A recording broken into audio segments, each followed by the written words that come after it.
Hello, হ্যাঁ বলো।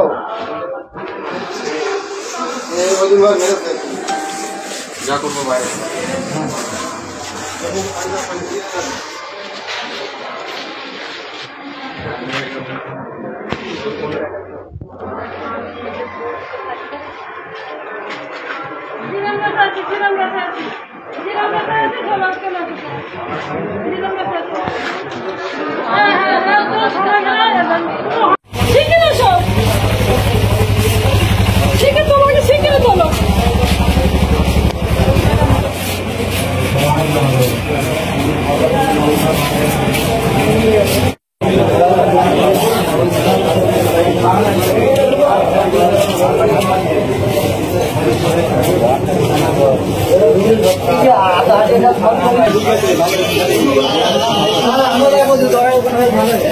বাড়ি মেরে দাও মরবো দেবে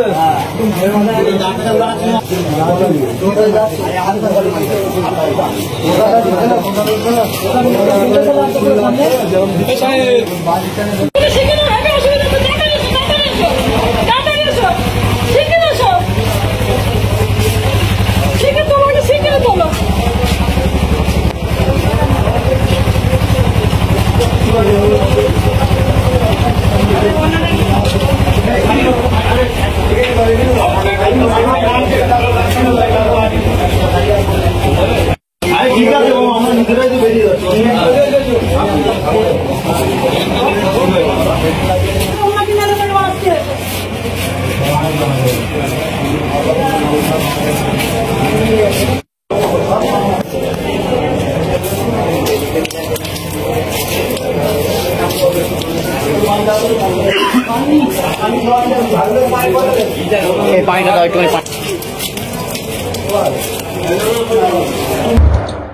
দর্শক দেখলেন, এটা ওই ভাঙড়ের চিত্র।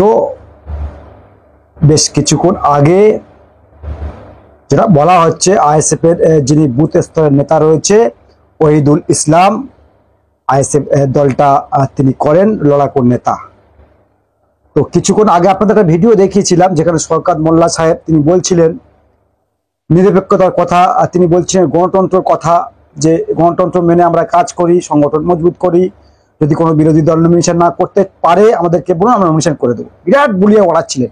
আর দেখুন কিছুক্ষণ পরের ছবি দেখুন দর্শক, যেটা বলা হচ্ছে ভাঙড়ের আইএসএফ এর নেতা ওহিদুল ইসলাম, তাকে বেধড়ক মারধর করা হয়েছে। সন্ধ্যে 7টা নাগাদ তার বাড়ির সামনে শওকত ঘনিষ্ঠ 10-15 জন যুবক তার উপরে চড়া হয় এবং বেধড়ক মারধর করা হয়। এখন যেটা খবর, তিনি রয়েছেন জেওনগাছি হসপিটালে, তিনি রয়েছেন সেখানকার স্থানীয় যে হসপিটাল, সেখানে অ্যাডমিট রয়েছে, ভর্তি রয়েছে।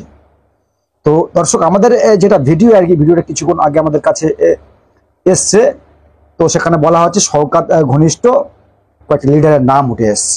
যদি এখন লিডারের নামগুলো ক্লিয়ার নয়, তাই আমরা এখন লিডারদের নামগুলো প্রকাশ করতে পারছি না, কারণ তথ্য ছাড়া আমরা খবর করতে পারি না। তো যেটা বলা হচ্ছে পরিষ্কার শওকত ঘনিষ্ঠ।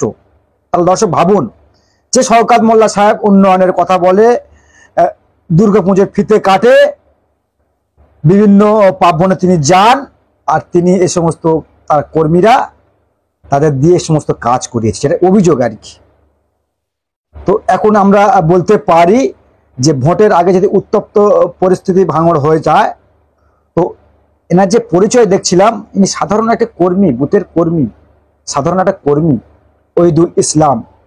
বেধড়ক মারধর করা হচ্ছে, আইএসএফ করা হচ্ছে, শওকত মোল্লার বিরুদ্ধে এগেনস্টে বড় বড় কথা বলা হচ্ছে, আমাদের যে দুর্নীতিগুলো মানুষের সামনে প্রকাশ করা হচ্ছে, আমাদেরকে চ্যালেঞ্জ করছেন। তো ইনি হচ্ছে কয়েকটা ভিডিও আমাদের কাছে রয়েছে, ইনি কয়েকদিন আগে শওকত মোল্লাকে চ্যালেঞ্জ করেছিলেন, সে সমস্ত ভিডিও দেখিয়েছি আপনাদেরকে।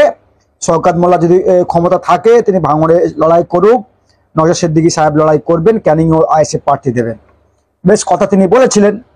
তো দিন গড়তে না গড়ে তাকে বেধড়ক মারধর করা হচ্ছে, বেধড়ক মারধর করা হচ্ছে, কোনো ইস্যু নেই। তা না যে এসটির বক্তব্য, সন্ধ্যে 7টা নাগাদ তার বাড়ির সামনে শওকত ঘনিষ্ঠ 15 থেকে 20 জনকে তারা দেখতে পায়, এবং বিভিন্ন জায়গায় যেটা খবর হচ্ছে আইএসএফ এর নেতারা তাদের কাছেও ফোন যায়, কিন্তু তারা আসার আগে তাকে বেধড়ক মারধর করা হয়েছে। যেটা বলা হচ্ছিল একেবারে মার্ডার করার পরিকল্পনা তারা নিয়ে এসেছিলেন, তারা মার্ডার করার পরিকল্পনা নিয়ে এসেছিলেন। তো কার ইন্ধনে নিশ্চয়ই আপনারা বুঝতেই পারছেন, কার ইন্ধনে। যখন রাজনৈতিকভাবে ভাঙড়ে আইএসএফকে দেখে দেওয়ার চেষ্টা করেছিলেন, যখন আইএসএফকে দেখে দেওয়া যাচ্ছে না রাজনৈতিকভাবে, তো সমস্ত লিডারকে প্রথম থেকে কেস খাওয়া হয়েছে। ওহিদুল ইসলাম বেশ 7-8 মাস বাড়িতে ছিলেন না। ওহিদুল ইসলাম রয়েছে, কালিমুল ইসলাম রয়েছে, তারা বেশ বাড়িতে ফিরতে পারছিল না, বেশ 7-8 মাস তাদেরকে অন্য অন্য কেস করা হয়েছিল, বেশ বাইরে বাইরে দিন কাটাচ্ছিল। কিন্তু যখন বাড়িতে এসছে সেই সময়টা শওকত মোল্লা সাহেব ভাঙড়ে অনেক মিটিং মিছিল করেছে, অনেক অত্যাচার তিনি নেমিয়ে এসেছে অভিযোগ। এনারা বাড়িতে এসছেন বিগত 1 মাস হলো, আর এনাকে কয়েকভাবে ফাঁসানোর করার অনেক চেষ্টা করা হয়েছে, ফাঁসাতে হবে। কারণ ভোটের আগে যদি আইএসএফ কর্মীদেরকে জব্দ করে দেওয়া যায় এরকম ভাবে, প্রথমে তো হুমকি টুমকি দেওয়া হয়েছিল। ওহিদুল ইসলাম তিনি বলেছিলেন যে তাকে দলে আসার প্রস্তাব দিয়েছিল তৃণমূল কংগ্রেসের পক্ষ থেকে, কিন্তু তিনি আসেননি। তিনি আসেন ওই যে তানার নেতার যে বক্তব্য, সিট ডাঁড়া বিকিয়ে ফেলবো না, সিট ডাঁড়া বেঁকাবো না, ও তানারা কর্মী তাদের একটাই ভাষা যে সিট ডাঁড়া আমরা বিকিয়ে ফেলতে পারবো না, অতএব তৃণমূল কংগ্রেসে আমরা জয়েন করতে পারবো না। তাই তো শাসকের এত রাগ হয়ে গিয়েছে, শাসকের এত রাগ হয়ে গিয়েছে যে আমরা শাসকের ডাকছি, আসবে না, আসবে না, তো এরকম অবস্থা হবে।